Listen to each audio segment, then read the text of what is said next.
Hello students, class 11th की chemistry के इस नए लेक्चर में आप सभी का बहुत बहुत स्वागत है। केमिकल बॉन्डिंग के चैप्टर में आज का हमारा टॉपिक रहेगा partial covalent character of ionic bond या फिर फजान रूल। फजान रूल आज के वीडियो में हम पढ़ेंगे। तो चलिए शुरू करते हैं। हमने क्या देखा कि कोई भी जो 100% आयनिक बॉन्ड है वो नहीं होता है।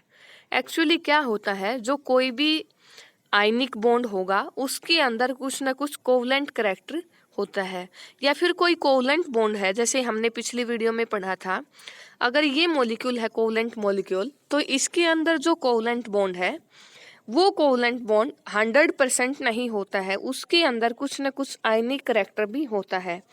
इसी तरीके से जो आयनिक कंपाउंड्स हैं, हम तो ऐसे सोचते हैं कि जो आयनिक जो कंपाउंड्स हैं उसमें 100% आयनिक करैक्टर होता है, लेकिन ऐसा नहीं होता। उसके अंदर कुछ न कुछ कोवलेंट करैक्टर भी होता है। और जो कोवलेंट बॉन्ड है उसके अंदर क्या है, कुछ आयनिक करैक्टर होता है। जो आयनिक बॉन्ड है उसमें कुछ न कुछ कोवलेंट करैक्टर होता है। तो यही हम जो सब है वो फजान रूल से हम डिस्कस करेंगे। फजान रूल की हेल्प से हम ये सभी चीजें बताएंगे। तो फजान रूल क्या है वो देख लेते हैं। मान लीजिए हमारे पास जैसे आयनिक कंपाउंड है NaCl, उसके अंदर क्या है Na पॉजिटिव और Cl नेगेटिव। NaCl जो आयनिक कंपाउंड है उसके अंदर क्या होगा, Na पॉजिटिव आयन और Cl नेगेटिव आयन। यहाँ पे जो पॉजिटिवली चार्ज आयन है कैटायन, क्या है ये कैटायन, और जो नेगेटिवली चार्ज है वो क्या है एनायन। तो जब भी कोई पॉजिटिवली चार्ज जो पार्टिकल है वो अप्रोच करता है एनायन पे, जब भी कोई जो कैटायन है जब वो अप्रोच करता है एनायन की तरफ, तो जो इलेक्ट्रॉन क्लाउड है एनायन का वो अट्रैक्ट करेगा, जो कैटायन है वो अपनी तरफ खींचेगा। और जो इलेक्ट्रॉन क्लाउड होगा एनायन का वो इसकी तरफ अट्रैक्ट होने की वजह से कुछ न कुछ डिस्टोर्ट हो जाएगा। जैसे क्या है, एक तो पॉजिटिव है Na पॉजिटिव और एक Cl नेगेटिव, जो पॉजिटिवली चार्ज है, और एक नेगेटिव, जो पॉजिटिव है इसको अट्रैक्ट करेगा नेगेटिव को, तो इसका जो नेगेटिवली का जो शेप है या साइज है वो क्या होगा, डिस्टोर्ट हो जाएगा। और इसी इफेक्ट को क्या बोलेंगे, पोलराइजेशन ऑफ द एनायन। जो एनायन है वो क्या हुआ, डिस्टोर्ट हो जाएगा, तो उसको क्या बोलेंगे, polarisation of the anion. Anion distort होने की वजह से क्या बोला गया है, पोलराइजेशन ऑफ द एनायन। और जो कैटायन की पावर होगी एनायन को पोलराइज करने की, ये जो कैटायन है वो कितना एनायन को पोलराइज करेगा, इसकी जो पावर है, कैटायन की जो पावर होगी एनायन को पोलराइज करने की, उसको बोलेंगे पोलराइजिंग पावर। और एनायन कितना डिस्टोर्ट होता है, जो A नेगेटिव एनायन है वो कितना डिस्टोर्ट होता है, उसकी कितनी टेंडेंसी है डिस्टोर्ट होने की, उसको बोलते हैं पोलराइजेबिलिटी।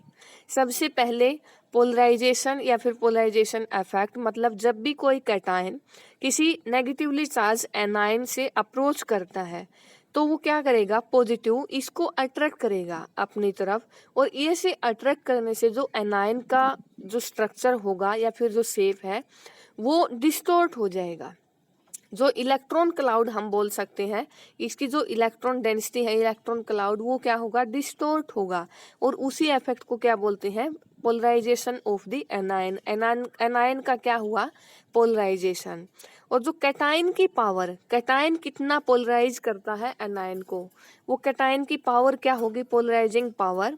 और एनायन की टेंडेंसी, एनायन कितना डिस्टोर्ट होगा या फिर कितना पोलराइज होगा, वो क्या होगी, पोलराइजेबिलिटी।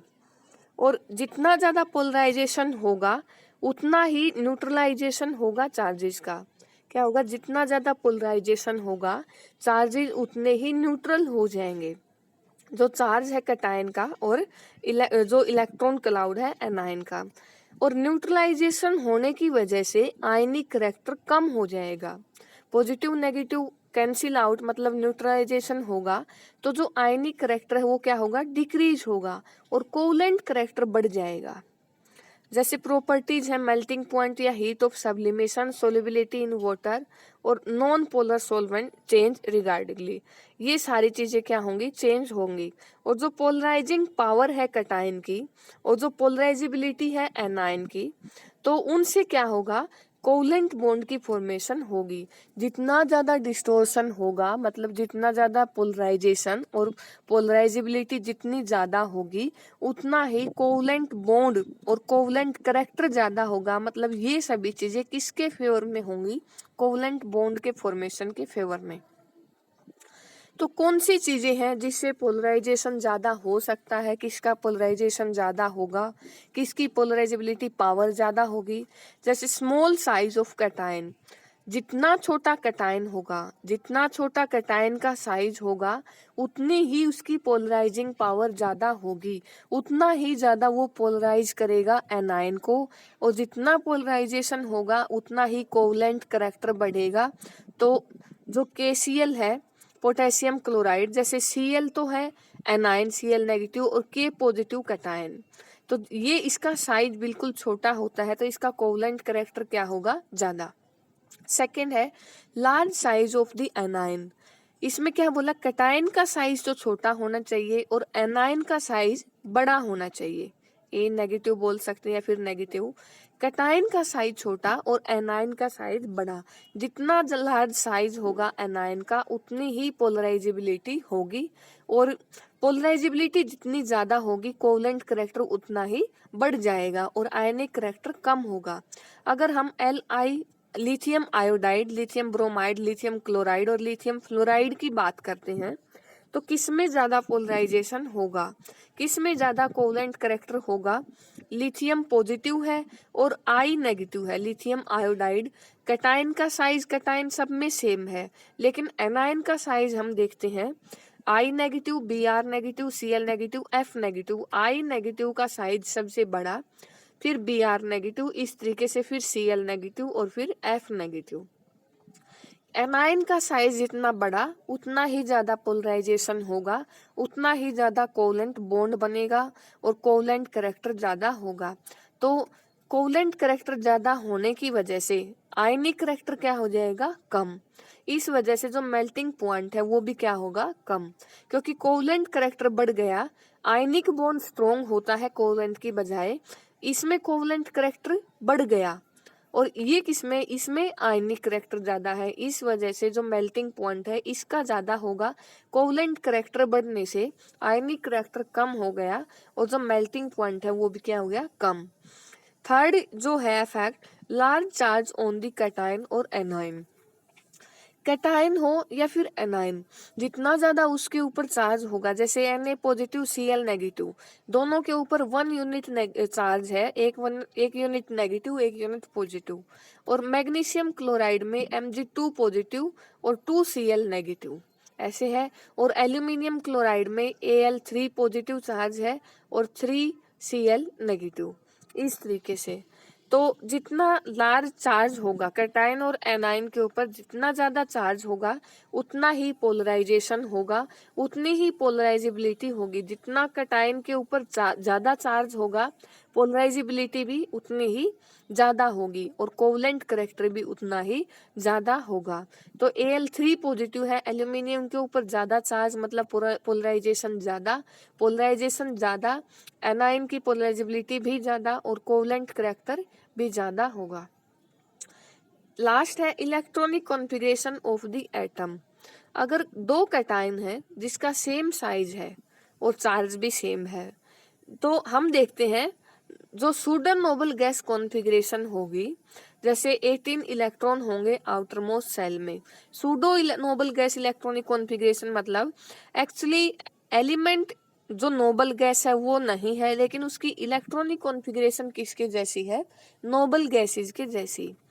अगर दो कैटायन है जिसका साइज भी सेम है और चार्ज भी सेम है, तब क्या करते हैं, जो सुडो इलेक्ट्रॉनिक कॉन्फ़िगरेशन होगी, सुडो नोबल गैस कॉन्फ़िगरेशन, जैसे 18 इलेक्ट्रॉन वैलेंस सेल में, तो उसकी पोलराइजिंग पावर क्या होगी, ज्यादा होगी।